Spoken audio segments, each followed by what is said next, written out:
features that can help you build more engaging action, I highly recommend you try out our sample actions.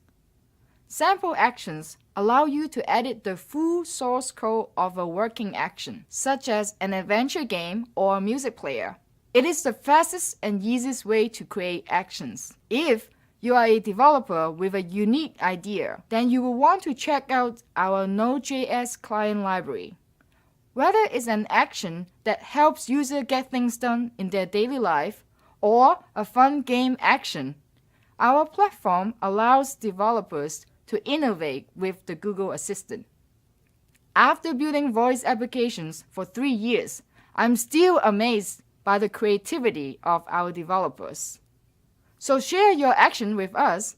You can do this by tweeting us at Actions on Google with the hashtag AOGDevs. The next talk by our Google developer expert, Agu, is about creating a persona for the action. Much like in web development, we need to consider the style and branding aspects. For voice applications, it is important to identify what the brand message is and show the personality of your action by applying the conversation design principles. I hope you enjoy it.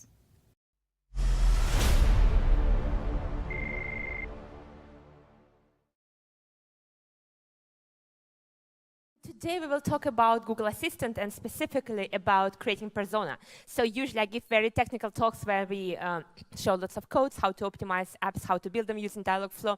But today I was asked to talk about persona because they told me that this is something that is usually overlooked in the development, and that's why I just saw that it's important to, take an hour of time and just look back into the beginning when you just start creating. Just if you could raise quickly your hands, how often, or actually, first of all, how many of you published at least one Google Assistant application?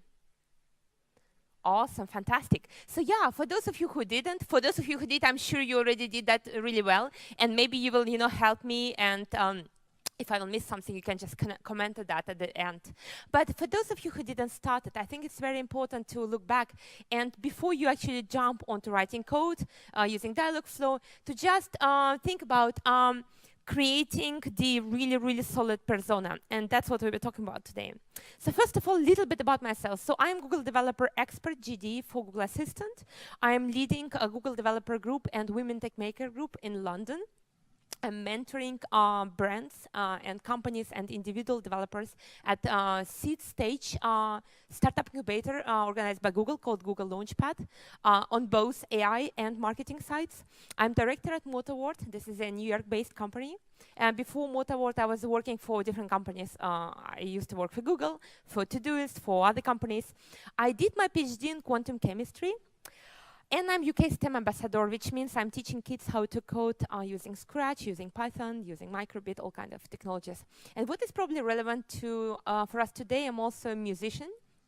So I used to work with voice a lot. And my parents, they work at television companies. So my mom used to work as a sound producer. So I grew up in the area of sound editing and sound development for quite a lot. I basically grew up looking at people doing sound design pretty much all my life. Yeah, and I'm also a speaker at different conferences. This year I'm talking at almost 40 conferences in 14 different countries, including France, so I'm really excited to be here. So yeah, jumping to the actual topic of the voice assistant. So voice revolution, I actually call it voice evolution because this is the long way. And technology came all the way through the speech recognition, through machine learning, so that at the end of the day, we actually have and are ready for Google Assistant. So this is not something that happened overnight to Google or any other company. So there is a major shift in technology every 10 years. And if you look at this, you have to think about this way. Every time new technology comes up, there are always 3 stages. First stage is always people get crazy about technology. People get really, really excited. It's called frenzy. And this is the first stage where the technology is really raw and really fresh. And then technology get adopted, and people start using it, people start developing for that. And then the last stage is called maturity or scalable. The technology is being scaled to the large level, where already not so early adopters start using technology. Let's say, think about Android now. Pretty much every single person, every single grandma has now Android on their phone. So this is something that is not really so fresh and new anymore. And at that time, where people get adopted and it gets scaled, the new technology comes in, and this is it was happening for quite a long time. So the last technology, in my personal opinion, is AI and assistant. Some people would argue with me and tell me that this is VR AR. Good for you. I really hope that these two technologies don't need to compete necessarily. They can just coexist and be both really exciting for us as developers. So for me, the whole excitement about Google Assistant started when Sundar Pichai posted already 2 years ago now on his blog that we are now coming to the AI-first world where technology is everywhere, it's at home, it's on the way, it's at work, and this is something that we have to pay attention to. So obviously, development of machine learning didn't start at that time, but it was something that made us all pay attention to. Probably this is like a next big thing. So my first kind of marketing impression that this is something that could be useful for brands. And I know we are not, here marketers all, but I think it's important for us to think about also our future clients, because some of us are using Google Assistant as a tool, to get clients as a part of agency or, working with brands, because it's important, just to get money for our work. And the Gary Vee, probably the best marketer in the world, he said that voice is the future.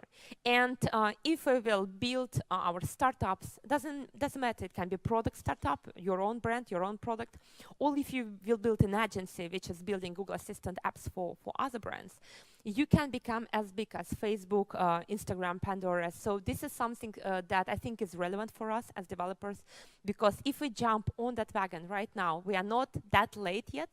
Now people ask me, people sometimes tell me, yeah, but we are quite early, we don't even know, maybe it will die in a few years.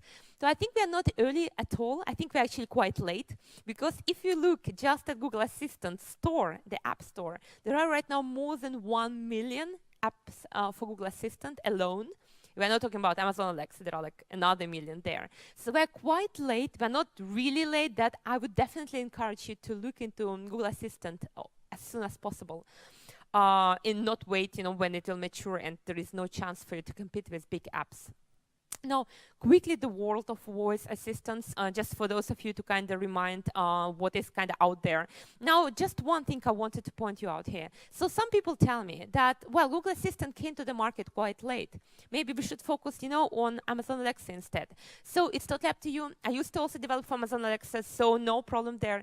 But Google Assistant, while it came in 2016, the underlying technology was developed by Google for many, many years, and that includes machine learning, speech recognition, artificial intelligence. So Google has that huge back which they brought when they actually developed and launched Google Assistant. And that, if you remember, there was a Google Now, which was using, voice technology as well. But even before that, Google used to do a lot of things out there. Now, why Google Assistant?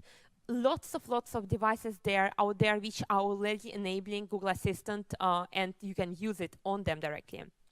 And this is just a few devices. Everybody's probably really excited about Google Home Hub, which was just launched in 9th October. But this is just a few, really few devices which are using Google Home, Google Assistant in their hardware.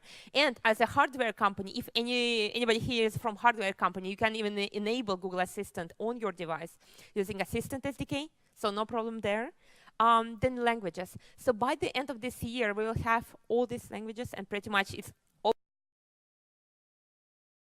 almost end of this year. So at Google I/O, I'm sure lots of you have been to Google I/O this year. Google promised to launch in all these countries and all these languages. That's a lot. And just from my personal experience, I can tell you that localization is actually one often not so hidden, but often forgotten secret. Like when I localized one of my actions to 2 different languages besides English, I immediately saw 4.2 increase in usage comparing to English market. Even though people usually say, yes, USA, you know, and UK are one of kind of two biggest markets. It's not so true. Yes, they're big, but when, let's say, German market, which I localized into, when they have just few apps